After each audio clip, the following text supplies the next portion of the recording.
तो आज का हमारा चैप्टर है इम्प्रूवमेंट इन फूड रिसोर्सेज। ठीक है, तो इस चैप्टर में हम क्या पढ़ेंगे, बेसिकली जैसे एनिमल्स होते हैं, प्लांट्स होते हैं, सभी को फूड की रिक्वायरमेंट होती है। ठीक है, और फूड क्या करता है, हमें एनर्जी देता है, तो सभी को एनर्जी की रिक्वायरमेंट होती है। अब जैसे हम जैसे नॉर्मल लाइफ में बात करें तो चपाती या चावल इस टाइप से, या फिर दूसरे एनिमल्स की अगर हम बात करें जैसे कुछ कार्निवोर्स होते हैं, अब वो तो सब चीज़ें नहीं खाते, उनका सोर्स अलग होता है एनर्जी लेने का। प्लांट्स का अलग सोर्स होता है, या फिर कुछ जैसे फर्टिलाइज़र, वो सब प्लांट्स के सोर्स हैं एनर्जी के, जिससे वो अपना खाना वगैरह बनाते हैं। तो हम हर एक ऑर्गेनिज्म का एक ब्रीफ वे में देखेंगे इस चैप्टर में कि हम सभी के फूड रिसोर्सेज मतलब कि फूड के जो सोर्सेज हैं उनको कैसे इम्प्रूव कर सकते हैं। जैसे कि कैटल्स होती हैं, गाय भैंस, उनका खाना होता है वो अलग होता है, तो सभी का हम ओवरऑल बात करेंगे। ठीक है, सो फर्स्ट लाइन यही है कि we know that all living organisms need food. सभी को फूड की रिक्वायरमेंट है, और क्यों है, क्योंकि फूड हमें एनर्जी देता है। Food supplies proteins, carbohydrates, fats, vitamins and minerals, all of which we require for body development, growth and health। अब ये हम अपनी बात कर रहे हैं, हमारे फूड में क्या होता है, जैसे कि हम कहते हैं कि दाल में प्रोटीन्स होते हैं, चावल में कार्बोहाइड्रेट होते हैं, है ना, और विटामिन जैसे विटामिन ए है उसमें, इसमें विटामिन सी खट्टी चीज़ों में, इस टाइप से। तो हमारे फूड से ही हमें सारी चीज़ें मिलती हैं, तो हमारा फूड इन सभी चीज़ों की सप्लाई हमें करता है, और जिससे हमें क्या होती है, ग्रोथ होती है हमारी। जैसे कोई कहता है कि भाई हमें मसल ग्रोथ करनी है तो उसके लिए अलग चीज़ें होती हैं, हाइट ग्रोथ करनी है उसके लिए अलग चीज़ें होती हैं। तो ग्रोथ हो, बॉडी डेवलपमेंट हो और हेल्थ हो, हर एक चीज़ के लिए प्रॉपर फूड लेना ज़रूरी होता है। Both plants and animals are major sources for food for us. अब प्लांट्स और एनिमल्स, हम अपनी बात करें तो प्लांट्स तो है ही हमारे लिए मेजर सोर्स, और एनिमल्स भी हैं। एनिमल्स कैसे, जैसे कि हम दूध पीते हैं, एनिमल से ही मिलता है, प्लांट से नहीं मिलता। या फिर दूध से बनी स्वीट्स होती हैं, या वो सारी चीज़ें। और प्लांट्स का तो हमें पता ही है, जो भी फ्रूट्स वगैरह वो सभी प्लांट से मिलते हैं। तो प्लांट्स और एनिमल्स हमारे लिए मेजर सोर्स होते हैं फूड के, यानी कि एनर्जी के। We obtain most of this food from agriculture and animal husbandry। अब एग्रीकल्चर का क्या मतलब हो गया, यानी कि जो क्रॉप्स की प्रोडक्शन वगैरह होती है, तो एग्रीकल्चर प्लांट्स के लिए हो गई टर्म। और एनिमल हस्बेंड्री में आएंगे हमारे एनिमल्स, जैसे कि कैटल्स वगैरह होती हैं, दूध निकालना है, या फिर एग्स होते हैं, वो सभी एनिमल हस्बेंड्री में आते हैं। या फिर कुछ मीट भी कंज्यूम करते हैं, तो फिर वो भी एनिमल हस्बेंड्री में ही आते हैं। We read in newspapers that efforts are always being made to improve production from agriculture and animal husbandry। अब प्रोडक्शन मेनली इन्हीं दो तरीके से होती है, और कोई क्या मेथड है फूड की प्रोडक्शन का। एग्रीकल्चर में अब जैसे फ्रूट का हो या फिर फ्लावर्स, वो सभी आ गए यहाँ पे। एनिमल हस्बेंड्री में कैटल्स का मिल्क हो या फिर एग हो, वो सब। एक ब्रॉड वे में बात करें तो यही दो तरीके हैं जिनसे हम प्रोडक्शन कर सकते हैं, और तो कोई मेथड नहीं है फूड की प्रोडक्शन के लिए। Why is this necessary, why we can not make do with the current levels of production. अच्छा, तो यहाँ पे क्वेश्चन है कि हम जनरली न्यूज़पेपर्स में पढ़ते हैं कि मान लो आज कोई न्यूज़ आ रखी है कि इस तरीके से गवर्नमेंट ने कुछ मतलब नई योजना टाइप की बनाई और उससे इम्प्रूवमेंट हुआ, ये बन गया, या फिर जैसे गोल्डन राइस है या फिर ग्रीन रेवोल्यूशन है। उन सब की ज़रूरत क्या है, क्योंकि देखो पॉपुलेशन बढ़ रही है और सबको खाना तो चाहिए। अब ऐसा नहीं है कि तुम खाना खाओगे हम नहीं खाएंगे, या फिर हम खाएंगे तुम नहीं खाओगे, खाना तो सबको चाहिए, बेसिक नेसेसिटी है। तो हमेशा इम्प्रूव करने की ज़रूरत इसीलिए, एक तो उसमें न्यूट्रिशन लेवल अच्छा होना चाहिए, वरना क्या फ़ायदा खाने का, और उसमें मतलब क्वांटिटी भी ज़्यादा होनी चाहिए, क्वालिटी और क्वांटिटी दोनों ज़रूरी है। India is a very populous country. Our population is more than 1 billion people and it is still growing. हमारी पॉपुलेशन 1 बिलियन से भी ज़्यादा, फिर भी मतलब अभी ये नहीं है कि रुक गई, अब भी पॉपुलेशन बढ़ ही रही है। तो ये इसका रीज़न दे रखा है कि ये ज़रूरी क्यों है, क्योंकि पॉपुलेशन बढ़ रही है। ठीक है, ठीक है, तो पॉपुलेशन बढ़ रही है तो ऑफ कोर्स सी बात है कि फूड की भी रिक्वायरमेंट बढ़ेंगी। As food for this growing population, we will soon need more than 250 million tons of grain every year. इसका मतलब समझ आया कि जैसे इतनी पॉपुलेशन बढ़ रही है हमारी, इस हिसाब से तो हमें मोर देन 250 बिलियन टन, मतलब कि टन, एक तो टन ही बड़ी वो है यूनिट, ऊपर से बिलियन और क्वार्टर से भी ज़्यादा, यानी कि 1/4, इसका 1/4 से भी ज़्यादा हमें क्या चाहिए, ग्रेन्स चाहिए हर साल। This can be done by farming on more land.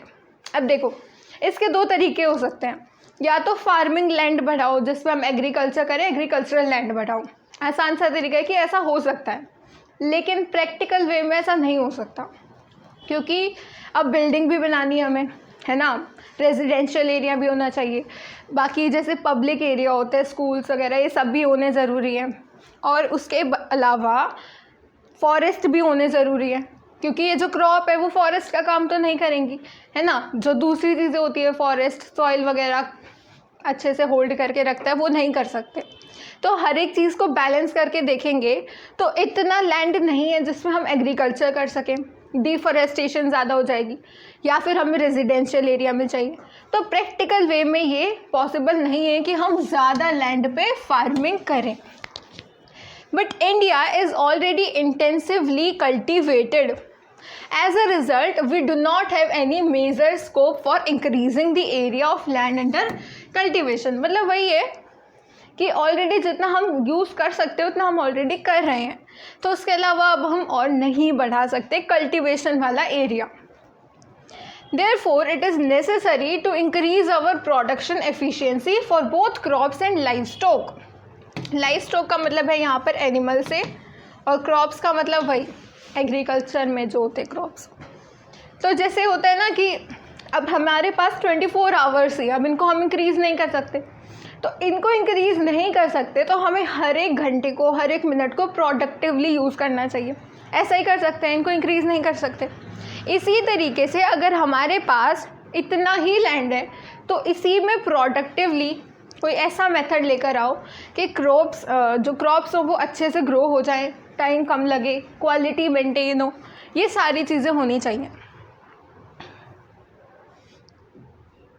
Efforts to meet the food demand by increasing food production have led to some success so far. We have had the Green Revolution which contributed to increased food grain production.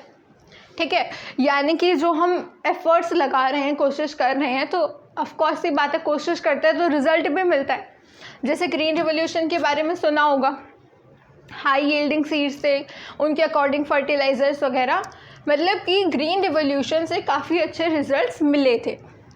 We have also had the white revolution. अब देखो green revolution, green क्या होते हैं, plants होते हैं, तो यहाँ से याद रखोगे कि ग्रीन रिवोल्यूशन थी प्लांट्स के लिए। और वाइट क्या होता है, क्या होता है वाइट, बताओ।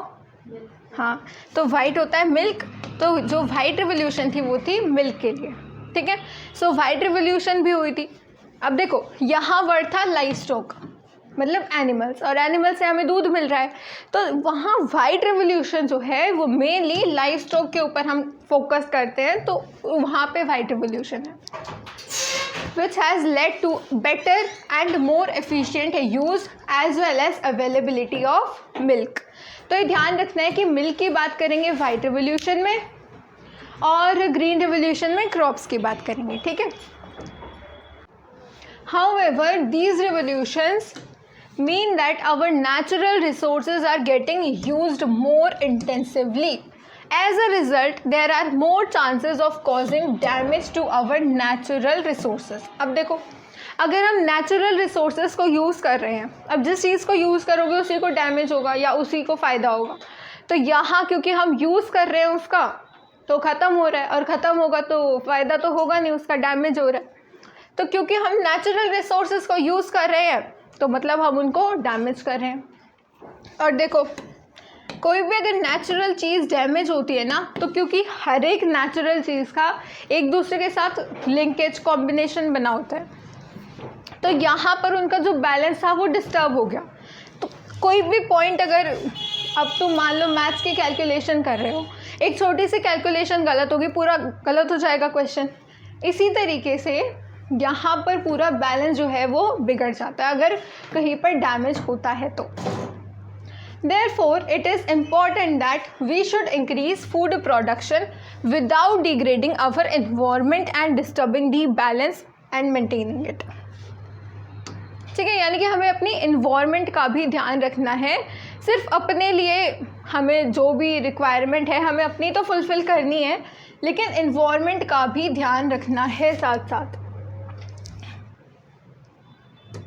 Hence, there is a need for sustainable practices in agriculture and animal husbandry. अब ये जो लाइन है ना, इसका रीज़न समझ आया? ये सारे पॉइंट्स लिख सकते हो अगर क्वेश्चन में पूछा ये तो। Also, simply increasing grain production for storage in warehouses cannot solve the problem of malnutrition and hunger. People should have money to purchase food. Food security depends on both availability of food and access to it. अब देखो ये क्या कह रहा है कि अगर मान लो कि प्रोडक्शन तो अच्छी खासी हो रही है, लेकिन अगर वो लोगों तक पहुंचेगा ही नहीं वो खाना जिसकी रिक्वायरमेंट है। माल न्यूट्रिशन मतलब बताया था ना, न्यूट्रिशन की कमी होती है, और हंगर यानी कि भूख।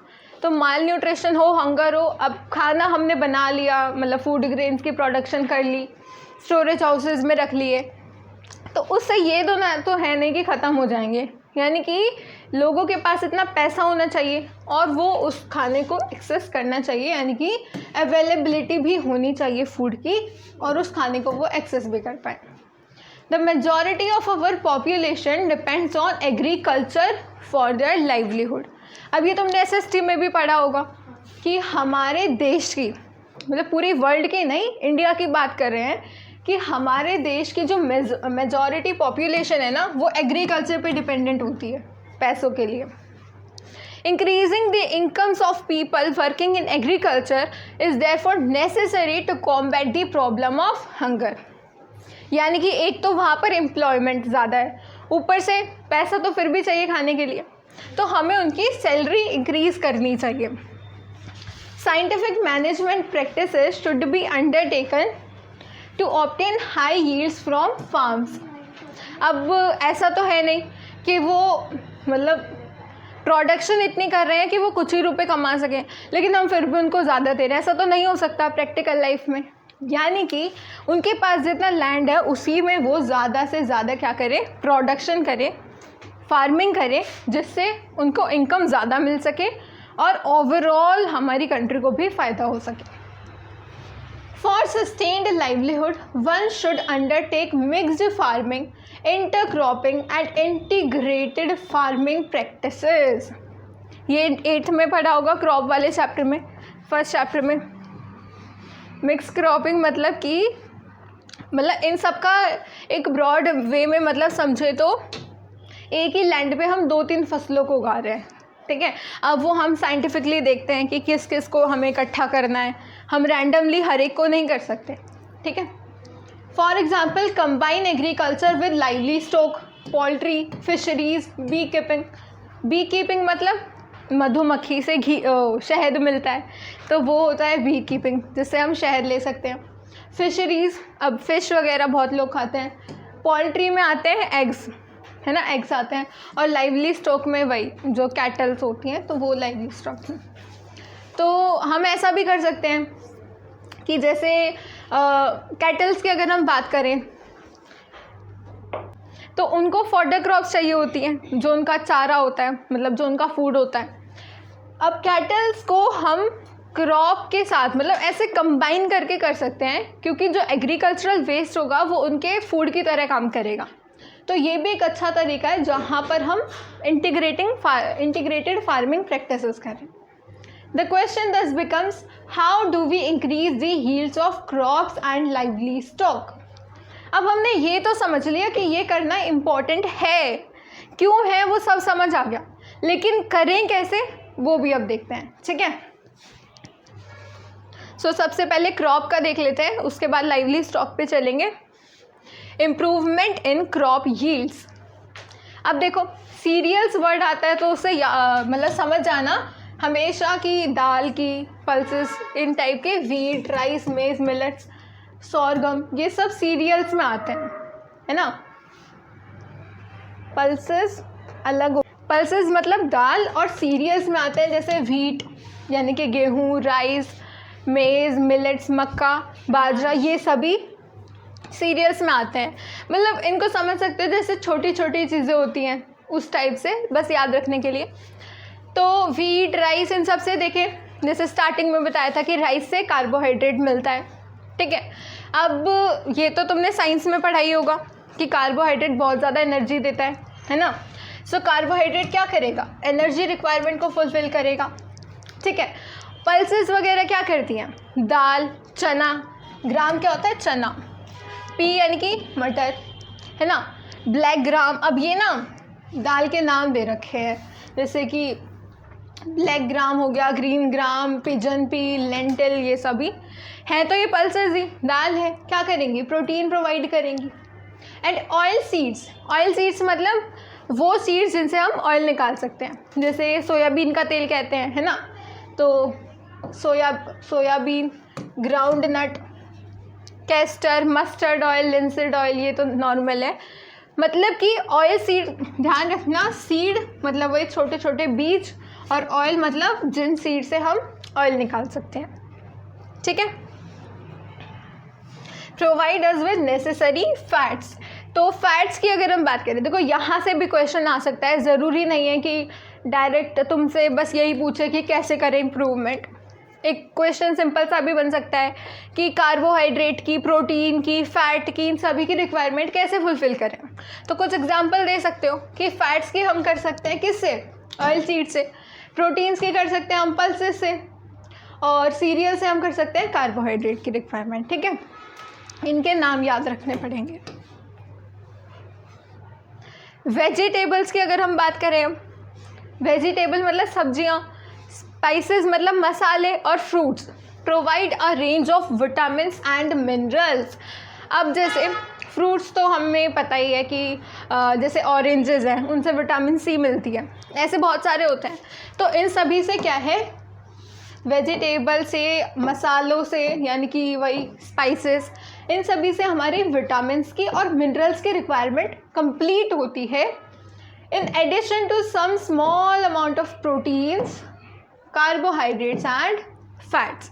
अब ऐसा नहीं है कि जिसकी, मान लो हम पल्सेस की बात कर रहे हैं या फिर हम इनकी बात कर रहे हैं तो इनमें सिर्फ यही चीज़ें मिलेंगी, थोड़ा थोड़ा हर एक चीज़ होती है, लेकिन मेजरली जो प्रेजेंट होता है उसका हम नाम डालते हैं। जैसे पल्सेस में मेजरली प्रोटीन प्रेजेंट होता है।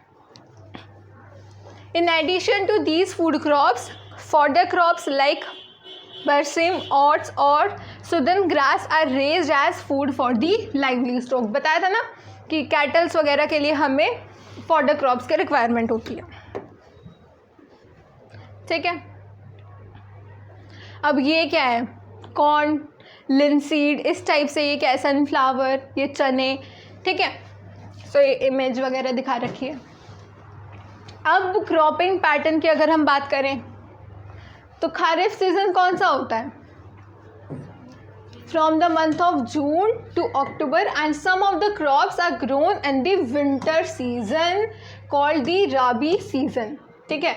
अब इसका ध्यान रखना कि खरीफ सीज़न जो है क्रॉप्स के अकॉर्डिंग, खरीफ सीज़न बोला गया है जून से अक्टूबर तक, और क्रॉप्स के अकॉर्डिंग विंटर सीज़न को राबी सीज़न कहा गया है। तो अलग अलग क्रॉप्स अलग अलग टाइम पे, जैसे कि हमें ऐसा नहीं होता कि सारा साल हमें वही 2-4 सब्जियां खाने को मिलती हैं, है ना। अलग अलग सब्जियां होती हैं, गर्मियों में अलग, सर्दियों में अलग, फ्रूट्स भी, तो वो इनकी वजह से सीज़न पे डिपेंड करते हैं, ठीक है। अब विंटर सीज़न नवंबर से अप्रैल तक होता है। Paddy, soybean, pigeon pea, maize, cotton, green gram and black gram are kharif crops. अभी एग्जाम्पल्स याद रखने हैं, ठीक है। और व्हीट, ग्राम, पीज, मस्टर्ड, ये सभी क्या है, राबी क्रॉप्स। लिनसीड क्या होता है, अलसी, ठीक है। तो एग्जाम्पल याद रखने हैं, इनके बीच में डिफरेंस भी पूछे जा सकते हैं। जैसे पूछ लिया कि खारिफ सीज़न कौन सा होता है, सिंपल क्वेश्चन तो यही आ सकता है कि टाइम पीरियड बताओ, तो जून से अक्टूबर तक, और उसके बाद एडिशनल लिख सकते हो कि क्रॉप्स कौन कौन सी होती है खारिफ सीज़न में। ठीक है, अब इंडिया की बात कर लेते हैं। In India there has been a 4 times increase in the production of food grains from 1952 to 2010। India में 1952 से 2010 तक 4 times 4 गुना प्रोडक्शन बढ़ गई फूड ग्रेन की, with only 25% increase in the cultivable land area. अब यहाँ से MCQ पूछ सकते हैं या फिर ब्लैंक्स की फॉर्म में ये डाटा पूछा जा सकता है। ठीक है, कि 1952 से 2010 तक कितना हुआ, 4 टाइम प्रोडक्शन में इंक्रीज़ हुआ। क्योंकि मेनली हम इस चैप्टर में क्या कर रहे हैं, हमें प्रोडक्शन बढ़ानी है और तो कुछ नहीं कर रहे, मतलब इसीलिए पढ़ रहे हैं ताकि हम प्रोडक्शन बढ़ा पाएँ, तो इसीलिए यहाँ से क्वेश्चन आ सकता है। अब ये इंक्रीज़ हुआ कैसे? If we think of the practices involve in the farming, we can see that we can divide it into 3 stages.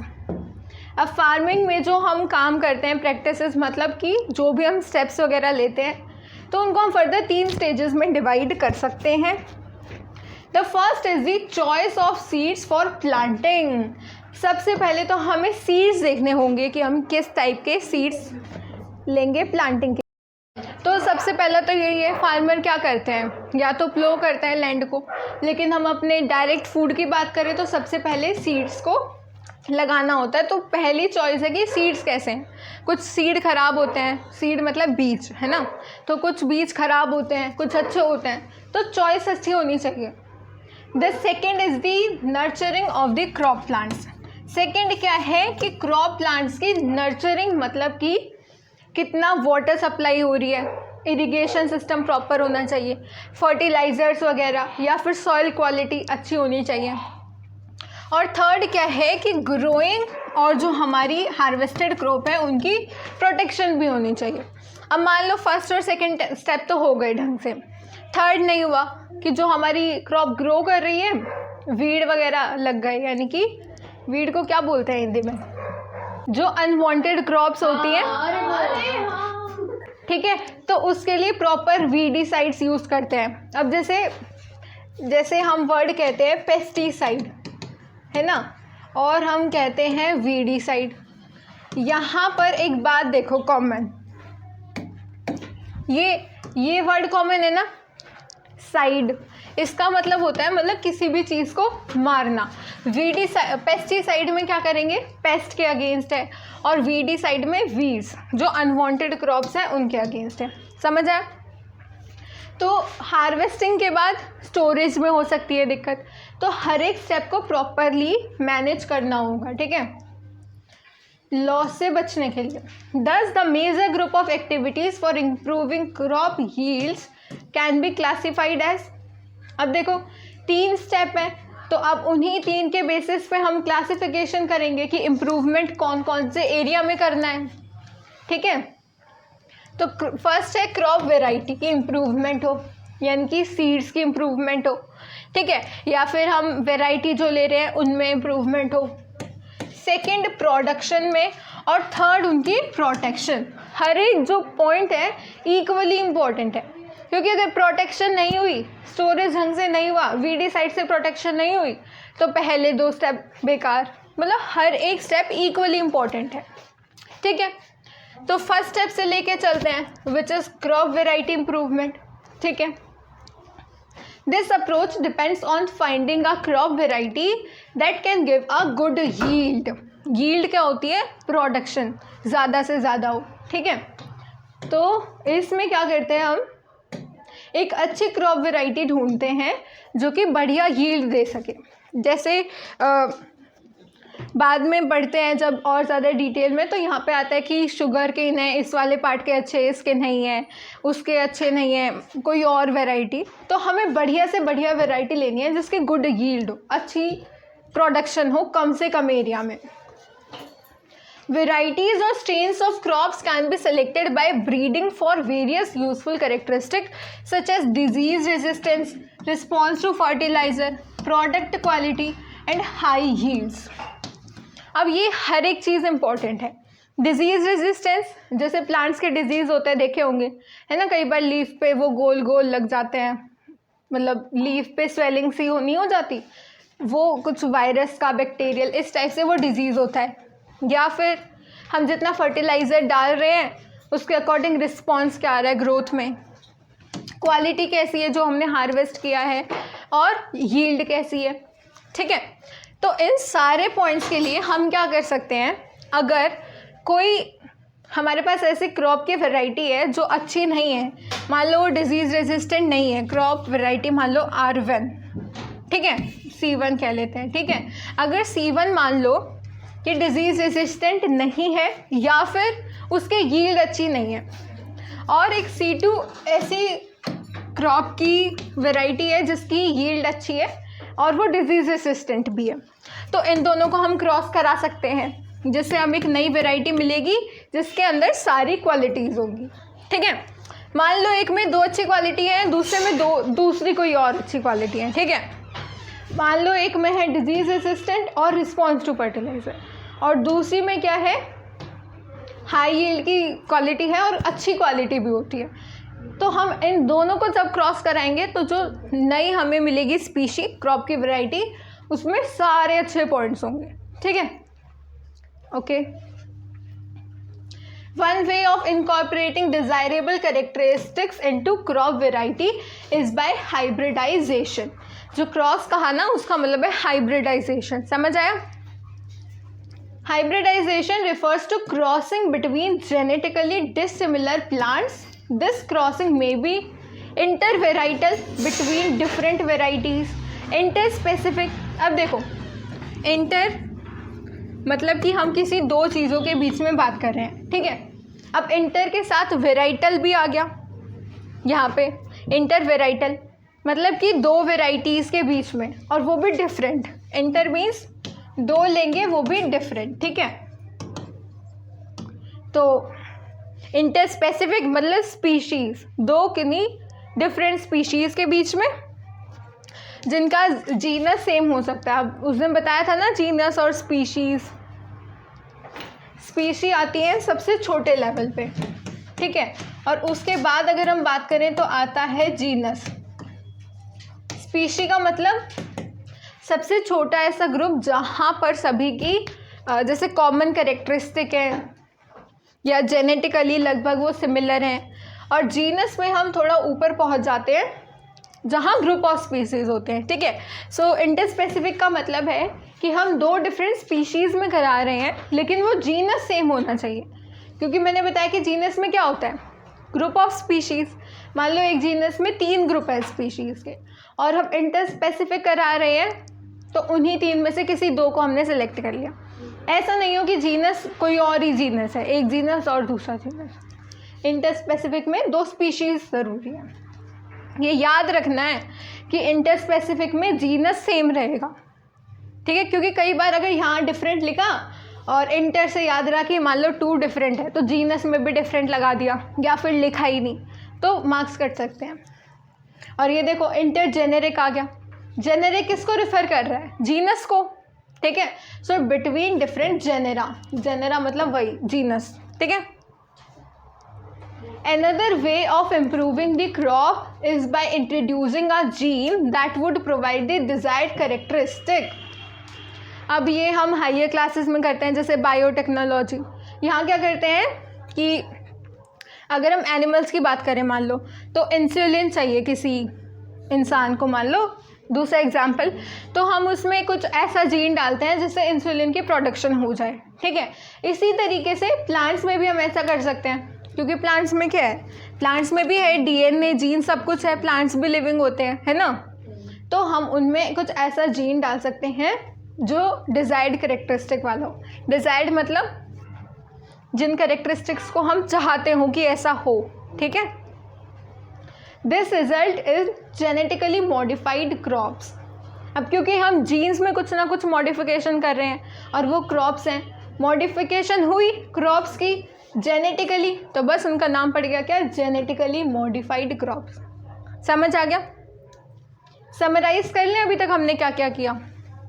ठीक है, सबसे पहले हमने क्या समझा कि ज़रूरत ही क्या है ये सब करने की, कि हम इम्प्रूवमेंट करें, तो वो क्लियर हो गया क्योंकि पॉपुलेशन बढ़ रही है और क्वालिटी भी अच्छी होनी चाहिए फूड की। और उसके बाद अगर हम इम्प्रूवमेंट की बात करें तो वो हम मेजरली इन 3 तरीक़ों से कर सकते हैं जिनकी हमें रिक्वायरमेंट है। क्रॉप वैरायटी में इम्प्रूवमेंट करो, प्रोडक्शन में करो और उनकी प्रोटेक्शन करो, यानी कि मैनेज करो उसको। ठीक है, अब वैरायटी में इम्प्रूवमेंट के लिए क्या है, पहली बात तो हमें अच्छी यील्ड वाली क्रॉप मिलनी चाहिए। अगर नहीं मिल रही तो उसको आप हाइब्रिडाइज करा सकते हो, किसी और वैरायटी के बीच में हो सकती है वो हाइब्रिडाइजेशन, या स्पीशी के बीच में, या फिर किन्हीं 2 जीनस के बीच में, इंटरजेनेरिक। ठीक है, उसके अलावा एक और मेथड था जहाँ पर हम जीन्स की मॉडिफिकेशन कर रहे थे पूरी क्रॉप में, जिसको हम क्या कहते हैं, जेनेटिकली मॉडिफाइड क्रॉप्स। समझ आया? अब उसके बाद for new varieties of crops to be accepted, it is necessary that the variety produces high yields under different conditions that are found in different areas. अब ये भी important है। अब एरिया का क्या मतलब है, यहाँ पर एरिया का मतलब है जैसे टेम्परेचर और प्रेशर की कंडीशंस। ठीक है, अब मान लो कोई एक पर्टिकुलर क्रॉप है जो कि उसी पर्टिकुलर एरिया में ग्रो कर सकती है। ठीक है, अब उससे हमें फ़र्क पड़ेगा कि हम सिर्फ उसी एरिया में उसे ग्रो कर सकते हैं, कहीं और नहीं कर सकते, तो ये एक डिसएडवांटेज है हमारे लिए। सो ये क्या हो गया, एरिया, यानी कि क्लाइमेट पे जो डिपेंड करे बहुत ज़्यादा, ऐसा भी नहीं होना चाहिए। ठीक है, वो हर टाइम हाई यील्ड तो दे ही, साथ ही साथ अलग अलग वहाँ एरिया यानी कि कंडीशंस में भी दे पाए। ठीक है, farmers would need to be provided with good quality of seeds of a particular variety, that is the seeds should all be of the same variety and germinate under the same conditions, मतलब वही conditions वगैरह same रहनी चाहिए। cultivation practices and crop yields are related to weather, soil quality and availability of water। अच्छा, अब खुद ही बताओ, अगर हम कहीं पे कल्टीवेशन कर रहे हैं तो फार्मर क्या यूज़ करते हैं, पानी, इरिगेशन के लिए। तो जो हमारी फूड क्रॉप है वो वाटर पे डिपेंड कर रही है। ऊपर से वेदर यानी कि क्लाइमेट वगैरह, तो वो हमने देखा था राबी सीज़न की अलग क्रॉप्स थी, खारिफ सीज़न की अलग थी। क्यों? क्योंकि वो वेदर पे डिपेंड कर रही है। ठीक है, और सॉइल क्वालिटी तो है ही इम्पोर्टेंट। सॉइल क्वालिटी में क्या आते हैं कि कितने न्यूट्रिएंट्स हैं, है ना, कितने न्यूट्रिएंट्स हैं हमारे सॉइल में। अगर न्यूट्रिएंट्स कम होते हैं तो हम फर्टिलाइजर्स डालते हैं, मैन्योर डालते हैं। तो ये सारी चीज़ें डिपेंड करती हैं हमारी क्रॉप की प्रोडक्शन में। अब वेदर कंडीशंस की हम बात करें, जैसे कि ड्रॉट यानी कि सूखा, ठीक है, और फ्लड की अगर हम बात करें, ड्रॉट और फ्लड बिल्कुल अपोजिट है। ड्रॉट में तो पानी की कमी हो जाती है और फ्लड में बहुत ज़्यादा पानी हो जाता है। दोनों में नुकसान है, पानी नहीं हुआ फिर भी टॉप सॉइल हटेगी, सारी क्रॉप ख़राब हो जाएगी। और फ्लड आ गई तो फ्लड का प्रेशर इतना ज़्यादा होता है पानी का कि वो पूरी टॉप सॉइल को हटा देगा, और ऊपर से जो क्रॉप्स ऑलरेडी लगी हुई थी उनको भी हटा देगा, मतलब क्रॉप का वाटर का प्रेशर। ठीक है, सो कुछ वेदर कंडीशंस ऐसी भी हो जाती हैं जहाँ सूखा पड़ जाए या फ्लड आ जाए। अब ये अनप्रेडिक्टेबल है। प्रेडिक्टेबल मतलब कि जिसको हम प्रिडिक्ट कर सकें, अनप्रेडिक्टेबल मतलब जिसको हम ना बता सकें कि वो किस टाइम होगा। प्रेडिक्ट का मतलब कि हम फ्यूचर के लिए बता सकें, है ना। तो अनप्रेडिक्टेबल मतलब हम नहीं बता सकते कि किस टाइम सूखा पड़ रहा है या फ्लड हो रही है। ठीक है, varieties that can be grown in diverse climatic conditions are useful. तो इसीलिए भी इम्पॉर्टेंट है कि हम अलग अलग क्लाइमेटिक कंडीशंस में हमारी क्रॉप्स की ग्रोथ हो। Similarly, varieties tolerant to high soil salinity have been developed.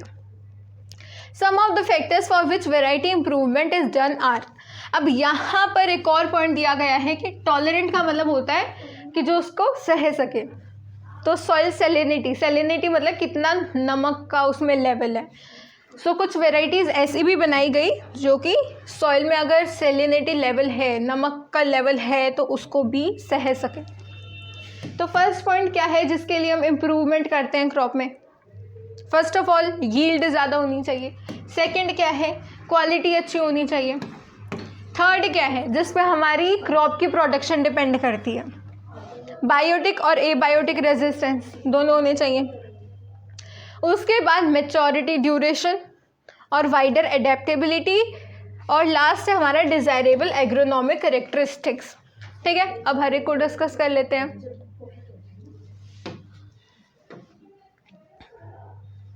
Higher yield का मतलब क्या है कि हम देखो, हाई मतलब ज़्यादा, और यील्ड क्या है? प्रोडक्शन। और यहाँ किस चीज़ की प्रोडक्शन हो रही है? फूड की। तो वो फूड, हमारी क्रॉप जो है वो पर्टिकुलर जो लैंड है हमारी, प्रोडक्टिविटी वहाँ बढ़नी चाहिए। उसके बाद है क्वालिटी में इम्प्रूवमेंट। क्वालिटी में इम्प्रूवमेंट कैसे आएगा? Quality considerations of crop products vary from crop to crop. Baking quality is important in wheat, protein quality in pulses, oil quality in oil seeds and preserving quality in fruits and vegetables. अब देखो, last point से चलते हैं। Last point ने क्या कहा है कि प्रिजर्विंग क्वालिटी होनी चाहिए किसमें? फ्रूट्स और वेजिटेबल्स में। अब देखो, मान लो कि कहीं कुछ ऐसा एरिया है जहाँ पर मतलब एग्रीकल्चरल लैंड है जहाँ पर वेजिटेबल या फिर फ्रूट्स की प्रोडक्शन हुई, लेकिन उस एरिया से हमारे पास आने तक टाइम लग जाता है ट्रांसपोर्टेशन में। और उसके बाद ऐसा भी नहीं होता कि आज हम सब्जियां लेकर आए तो आज ही सारी यूज़ कर ली, है ना, 1-2 दिन बाद तक यूज़ करते हैं। यानी कि उनके अंदर प्रिजर्विंग क्वालिटीज़ अच्छी होनी चाहिए। ठीक है, उसके बाद हमारे ऑयल सीड्स। ऑयल सीड्स में जिसको जैसे सोयाबीन है, लिनसीड है, सनफ्लावर है, मस्टर्ड है, इन सब में अच्छी ऑयल क्वालिटी हो इनके सीड्स में, ये भी इम्पोर्टेंट है। पल्सेस में क्या होता है? मेजरली प्रोटीन होते हैं, तो प्रोटीन क्वालिटी इनमें अच्छी होनी चाहिए। ठीक है, यानी कि क्रॉप टू क्रॉप डिपेंड कर रहा है कि हम क्रॉप, कौन सी क्रॉप की बात कर रहे हैं, उसी के बेसिस पे हम कह सकते हैं कि उसकी क्वालिटी हम किस तरीके से इम्प्रूव करेंगे। ठीक है, अब बायोटिक और एबायोटिक रेजिस्टेंस क्या होता है? सबसे पहले तो समझ आना चाहिए वर्ड रेजिस्टेंस का मीनिंग। रेजिस्टेंस मतलब रुकावट, है ना, जैसे इलेक्ट्रिसिटी चैप्टर में पढ़ते हैं, रेजिस्टेंस का मतलब होता है रुकावट। तो बायोटिक, अब देखो, बायोटिक का मतलब क्या होगा? लिविंग, और एबायोटिक का मतलब क्या होता है? Non living. तो यहाँ इससे क्या मतलब है? मतलब कि बायोटिक और एबायोटिक किस तरीके से रेजिस्टेंस कर सकते हैं, उसका मतलब ये है कि नॉन लिविंग कंडीशंस में क्या क्या आएंगी, जैसे क्लाइमेट है, विंड है, तो ये सब क्या है? नॉन लिविंग कंडीशन है। और लिविंग कंडीशंस में आएंगे हमारे कैटल्स वगैरह। तो ये सभी क्या है? रेजिस्ट करती हैं क्रॉप की प्रोडक्शन को। हमेशा नहीं, कुछ ऐसी भी होती है नॉन लिविंग कंडीशन, जैसे कि प्रॉपर वाटर हो, प्रॉपर इरिगेशन हो, तो सपोर्ट करेगी, लेकिन हमेशा ऐसा नहीं होता। Crop production can go down due to biotic. Biotic मतलब लिविंग, तो लिविंग को ही होंगे। इंसेक्ट आ गए बहुत सारे, तो जैसे पेस्टिसाइड हम डालते हैं, वीडिसाइड डालते हैं, निमेटोड और डिजीजेस, इनसे बचने के लिए बायोटिक रेजिस्टेंस का कोई हम मेथड लगा सकते हैं। ठीक है, उसके अलावा एबायोटिक में नॉन लिविंग यानी कि climatic conditions, drought, salinity, water logging, heat, cold, ये सभी आ जाएंगे। ठीक है, इन सभी के स्ट्रेसेस मतलब कि ज़्यादा लेवल हो जाए किसी चीज़ का। Under different situations, varieties resistant to these stresses can improve crop production. अगर मान लो वही बात हो गई, डिजीज रेसिस्टेंट है, या फिर ड्रॉट में भी मतलब कि एक लेवल तक सूखा पड़ा, तो वो रह सकती है वहाँ पे, रेजिस्टेंट है उसके, तो अच्छा है हमारे लिए, क्रॉप की प्रोडक्शन अच्छी रहेगी, इम्प्रूवमेंट होगी। ठीक है, तो ये थर्ड पॉइंट था। फोर्थ पॉइंट क्या है? Change in maturity duration. The shorter the maturity of crop from sowing to harvesting, the more economical is the variety. अब यहाँ पर मैच्योरिटी ड्यूरेशन का क्या मतलब है कि क्रॉप को हम सोइंग मतलब कि जब हम बीज लगाते हैं धरती में, है ना, सो वहाँ से लेकर हार्वेस्टिंग यानी कि जब फसल की कटाई करते हैं तो उस टाइम तक का पीरियड क्या होता है उनका मैच्योरिटी ड्यूरेशन, कितने टाइम में वो मैच्योर हो रही हैं, क्योंकि फसल की कटाई जब ही होगी ना जब वो मैच्योर हो जाएंगे। अब वीट की बात कर रहे हैं, अगर वीट हमें मिलेगा ही नहीं तो हम वो काटेंगे क्यों फसल, यानी कि मैच्योर हो जाएंगे अगर जल्दी तो हमें जल्दी क्रॉप मिल जाएगी वो। The more economical is the variety. Such short durations allow farmers to grow multiple rounds of crops in a year। ठीक है, अब मान लो अब कोई क्रॉप है 3 महीने में ही मैच्योर भी हो गई, हमने सब कुछ कर लिया, उसके बाद जो बचे हुए साल के हैं मंथ्स, जैसे कि 3 महीने क्रॉप उगा दी, उसके बाद हम कोई और क्रॉप भी तो उगा सकते हैं बचे हुए मंथ में। इसका मतलब यही है कि फार्मर अपने अलग अलग मल्टीपल क्रॉप्स की प्रोडक्शन कर सकते हैं। ठीक है, और शॉर्ट ड्यूरेशन होगी उससे क्या होगा कि क्रॉप की जो प्रोडक्शन की कॉस्ट होगी वो भी घटेगी। Uniform maturity makes the harvesting process easy and reduce losses during harvesting. ठीक है, नेक्स्ट है वाइडर एडेप्टेबिलिटी। वाइडर एडेप्टेबिलिटी का मतलब है वही कि एक पर्टिकुलर रेंज में वो अडेप्ट कर सके अपने आप को। It will help in stabilising crop production under different environmental conditions, यानी कि एक तरह से एबायोटिक रेजिस्टेंस वाला ही मेथड है कि अलग अलग इन्वायरमेंटल कंडीशन में भी हम अडेप्ट कर पा रहे हैं हमारी crops. One variety can then be grown under different climatic condition in different areas. वही चीज़ है एबायोटिक रेजिस्टेंस में जो हमने पढ़ी थी। अब है डिज़ायरेबल एग्रोनॉमिक कैरेक्टरिस्टिक्स। यहाँ पर क्या है बेसिकली एग्रोनॉमिक कैरेक्टरिस्टिक का मतलब कि हमें वो पर्टिकुलर क्रॉप चाहिए कैसी, है ना। अब जैसे कुछ क्रॉप हमें चाहिए होती है कि वो लंबी लंबी हो, और कुछ क्रॉप की रिक्वायरमेंट है कि वो छोटी भी होंगी तो चलेगा, जैसे कि सीरियल्स हैं तो फिर वो तो जैसे सीरियल्स होते हैं अगर वो छोटे छोटे होंगे तो चलेगा, क्योंकि हमें क्या चाहिए उनका सीड्स वगैरह छोटा छोटा पोर्शन। वहीं पे शुगर केन की बात करें तो लंबे लंबे चाहिए, है ना। तो टॉलनेस और किसी में ड्वार्फनेस का मतलब क्या होता है, हाँ छोटा हो वो, और टॉलनेस मतलब वो लंबा हो। ठीक है, अगर कोई चीज़ ड्वार्फ होगी छोटी होगी तो वो कम न्यूट्रिएंट्स कंज्यूम करेगी, है ना। This developing varieties of desired agronomic characters help give higher productivity. अब किसी चीज़ की रिक्वायरमेंट है इतनी की, अगर वो इतनी होगी तो फुलफिल हो जाएगी, पर फिर भी अगर वो इतनी बड़ी होगी यानी कि ज़्यादा एरिया कंज्यूम करेगी, ज़्यादा न्यूट्रिशन लेगी, तो फालतू का वेस्ट है ना। तो हमें कुछ ऐसे उनमें कैरेक्टरिस्टिक डालने हैं जिससे जितनी उनकी रिक्वायरमेंट है वो उतना ही प्रोड्यूस करके दे, वो भी कम से कम टाइम में कम से कम न्यूट्रिएंट्स एब्जॉर्ब करके। ठीक है, उसके बाद क्वेश्चन भी देख लेते हैं। फर्स्ट क्वेश्चन है बायोटिक और एबायोटिक फैक्टर कैसे अफेक्ट कर सकते हैं, तो वो आप लिख सकते हो थर्ड वाला पॉइंट जो था। उसके बाद ये डिज़ायरेबल एग्रोनॉमिक कैरेक्टरिस्टिक, ये लास्ट पॉइंट लिखना है पूरा, और कुछ नहीं है यहाँ पे। ठीक है, अब बात करते हैं क्रॉप प्रोडक्शन मैनेजमेंट की। In India as in many other agricultural based countries, farming ranges from small to very large farms. Different farmers thus have more or less land, money and access to information and technologies. In short, it is the money or financial condition that allows farmer to take up different farming practices and agricultural technology. ठीक है, यहाँ पे इसका मतलब क्या है, यहाँ basically financial तरीके से बात करी गई है फार्मर्स के लिए।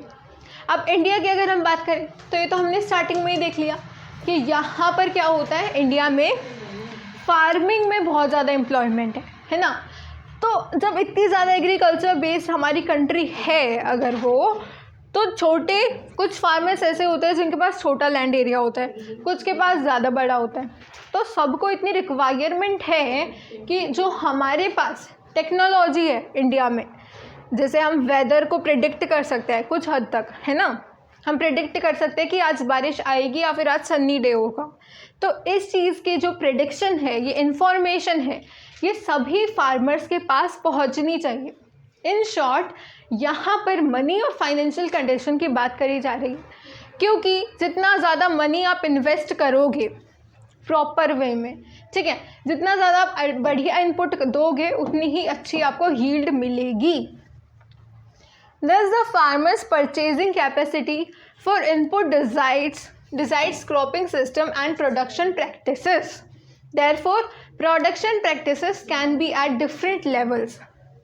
They include no cost production, low cost production and high cost production. अब ये डिपेंड करता है मतलब कौन से स्टेप पे वो फार्मिंग कर रहे हैं। तो फार्मर की परचेजिंग कैपेसिटी कितनी है, क्योंकि जनरली क्या है, अगर फार्मर जिसके पास कम इनकम है तो ज़्यादा महंगी चीज़ें नहीं खरीद सकता, और जिसके पास ज़्यादा इनकम ऑलरेडी है वो ज़्यादा महंगी चीज़ खरीद के बढ़िया तरीके से अपने सारे स्टेप्स परफॉर्म कर सकता है। यानी कि ये 3 स्टेप हो गए, या तो नो कॉस्ट हो, या कम हो, या ज़्यादा हो।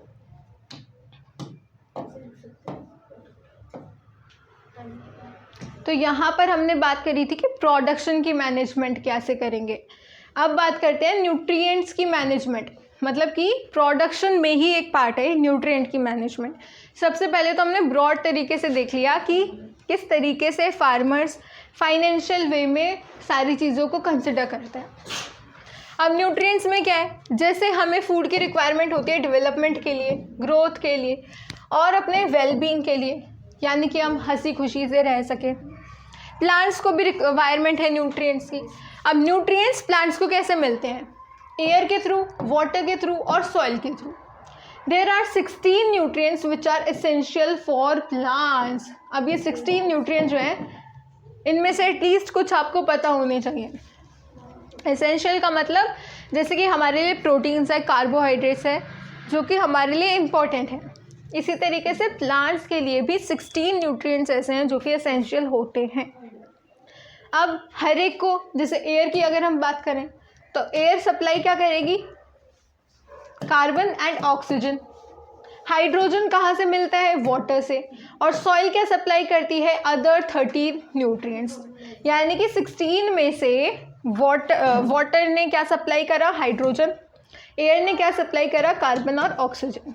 ठीक है, ये 3 तो हो गए।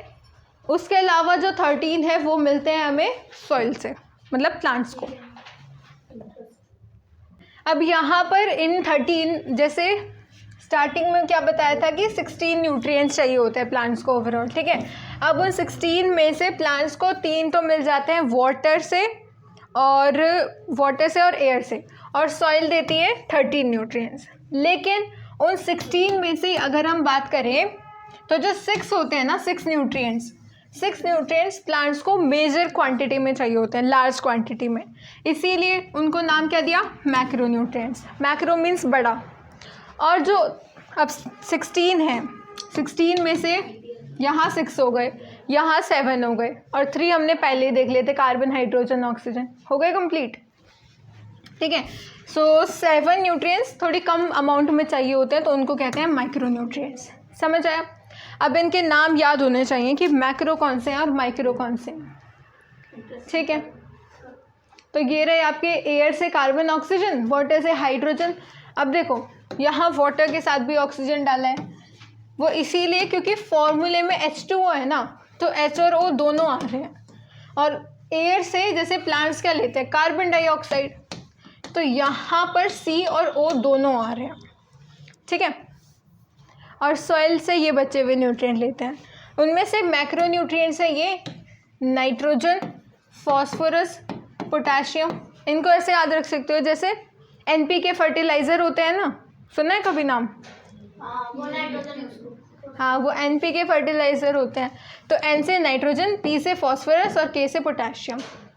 उसके अलावा है कैल्शियम, मैग्नीशियम और सल्फर। तो ये क्या है, मैक्रो, मतलब कि जो ज़्यादा अमाउंट में चाहिए। और बचे हुए iron, manganese, boron, zinc, copper, ये सभी माइक्रो, ठीक है। अब अगर इन न्यूट्रिएंट्स की डेफिशिएंसी हो जाएगी, देखो अगर हम ह्यूमंस अपने से रिलेट करके चलो। मान लो विटामिन ए की डेफिशिएंसी हो गई तो क्या होता है, नाइट ब्लाइंडनेस हो जाती है। तो अगर इनमें से किसी भी न्यूट्रिएंट की डेफिशिएंसी हो गई यानी कि कमी हो गई, तो प्लांट के जो फिजियोलॉजिकल प्रोसेसेस हैं जैसे कि growth, reproduction, susceptibility to diseases, हर एक चीज़ में मतलब फ़र्क पड़ता है। To increase the yield, the soil can be enriched by supplying these nutrients in the form of manure and fertilizers. ठीक है, सो ताकि उनकी yield अच्छी हो, क्योंकि हमने देख लिया अगर न्यूट्रिएंट्स कम होंगे तो प्लांट्स के फिजियोलॉजिकल प्रोसेसेस में फ़र्क पड़ेगा। तो जब फ़र्क पड़ रहा है यानी कि उनकी ग्रोथ अच्छे से नहीं होगी, इसीलिए हम एडिशनल सप्लाई कर सकते हैं न्यूट्रिएंट्स की in the form of manure and fertiliser. और उसके अलावा अब इतना टॉपिक हमने आज की क्लास में पढ़ा, मैन्योर से हम नेक्स्ट क्लास में डिस्कस करेंगे। Okay, thank you.